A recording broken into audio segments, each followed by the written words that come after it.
हर हर महादेव। जय श्री राम।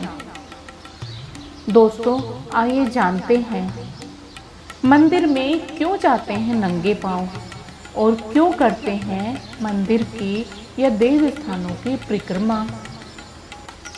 मंदिर पवित्रता वाले स्थान है।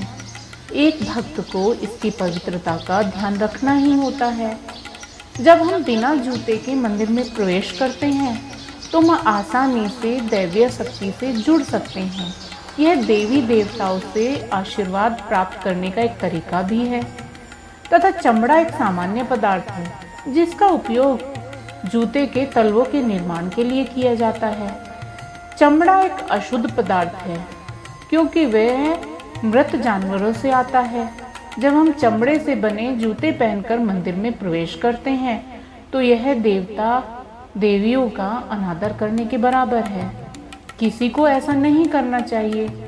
यही कारण है कि लोगों को मंदिर में प्रवेश करते समय चमड़े की बेल्ट और चमड़े के पर्स को हटाना पड़ता है। अधिकांश मंदिरों में उनके फर्श में हल्दी, चंदन और सिंदूर लगा होता है। ये आयुर्वेद के अनुसार हमारे स्वास्थ्य को बढ़ाने के स्रोत हैं। जब हम बिना जूतों के मंदिर के फर्श पर कदम रखते हैं तो हम इन तत्वों के लाभों को आत्मसात कर सकते हैं। ये हमारे शारीरिक और मनोवैज्ञानिक कल्याण को बेहतर बनाने में सहायता कर सकते हैं। मंदिर का निर्माण भी एक महत्वपूर्ण भूमिका निभाता है कि लोग नंगे पैर मंदिर में क्यों प्रवेश करते हैं। मंदिर का स्थान और उसका गर्भगृह सकारात्मक ऊर्जा के प्रवाह को बढ़ाने के लिए आदर्श है। जब हम नंगे पांव मंदिर में प्रवेश करते हैं तो हमारा शरीर इन सकारात्मक ऊर्जाओं को आत्मसात कर सकता है। मंदिरों में नकारात्मक ऊर्जाओं को दूर करने की शक्ति भी होती है। सकारात्मक ऊर्जा हमारे पैरों के माध्यम से हमारे शरीर में प्रवेश करती है। जब हम जूते पहनते हैं तो यह हमारे शरीर में ऊर्जा के प्रवाह को बाधित करता है। इसलिए हम जब नंगे पांव उस स्थान में प्रवेश करते हैं तो सकारात्मक जीवन शक्ति के प्रवाह के लिए एक सीधा चैनल खुलता है। मंदिर के अंदर जूते में पहनने के कुछ वैज्ञानिक महत्व यहाँ मैं बताती हूँ आपको। चक्र हमारे शरीर में ऊर्जा प्रवाह को संतुलित करने में महत्वपूर्ण भूमिका निभाते हैं। जब हम बिना जूते के मंदिर में प्रवेश करते हैं तो यह मूलाधार या जड़ चक्र को सक्रिय करने में मदद करता है। हमारे जड़ चक्र का पृथ्वी से घनिष्ठ संबंध है। नंगे पांवों से हम धरती माता के साथ अपने जुड़ाव को बढ़ा सकते हैं। यह चक्र से रुकावटों को दूर करने और हमारे शरीर के माध्यम से ऊर्जा के प्रवाह में सुधार करने में मदद करेगा।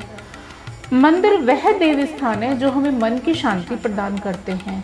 जब हम नंगे पैर प्रवेश करते हैं तो सकारात्मक ऊर्जा हमारे पैरों के माध्यम से हमारे शरीर में प्रवेश करती है। यह हमारे दिमाग को शांत रखने में मदद करता है। हम मंदिर में रहते हुए ध्यान और इस तरह के अन्य अभ्यास कर सकते हैं। आसपास की सकारात्मक ऊर्जाओं के साथ संबंध स्थापित करके हम अपना ध्यान और एकाग्रता में सुधार ला सकते हैं। यह तनाव से बचने और अशांत मन को विश्राम प्रदान करने का एक शानदार तरीका है। एक मंदिर के परिसर में ब्रह्मांडीय ऊर्जा मौजूद होती है। यह निरंतर प्रार्थना, पूजा और मंत्रों के जाप के कारण होता है। यह दिव्य विचारों की उपस्थिति के कारण भी है। ये ऊर्जाएं हमारे शरीर में बदलाव ला सकती हैं। ऐसा इसलिए है क्योंकि हमारा शरीर ऊर्जा का संवाहक है।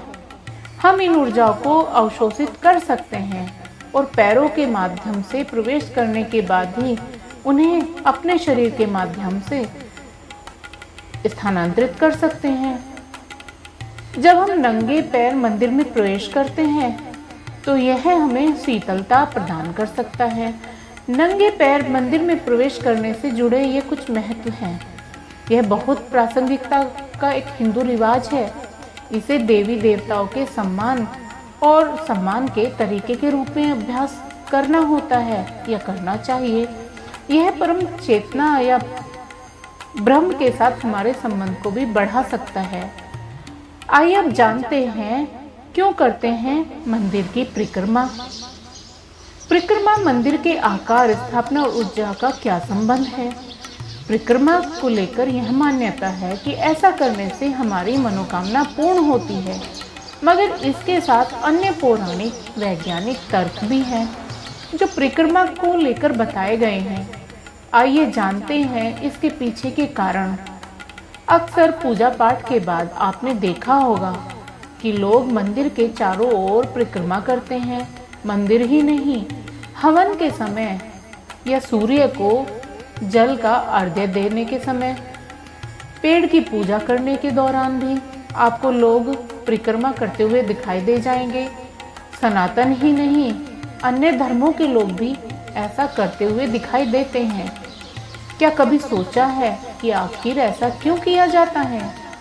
एक मान्यता है कि ऐसा करने से हमारी मनोकामना पूर्ण होती है, मगर इसके साथ कई अन्य पौराणिक वैज्ञानिक तर्क भी हैं जो परिक्रमा को लेकर बताए गए हैं। मंदिर हो या चाहे कोई ही अन्य धार्मिक स्थल या पूजा पाठ के स्थल हो, पूजा पाठ के बाद परिक्रमा न करो तब तक मन को शांति नहीं मिलती, मन अशांत रहता है, संतुष्टि नहीं मिलती। मगर परिक्रमा करने को लेकर कई आचार्यों ने कहा है कि धार्मिक स्थलों पर जाने से हमारे शरीर में वातावरण के अनुसार सकारात्मक ऊर्जा का संचारण होता है।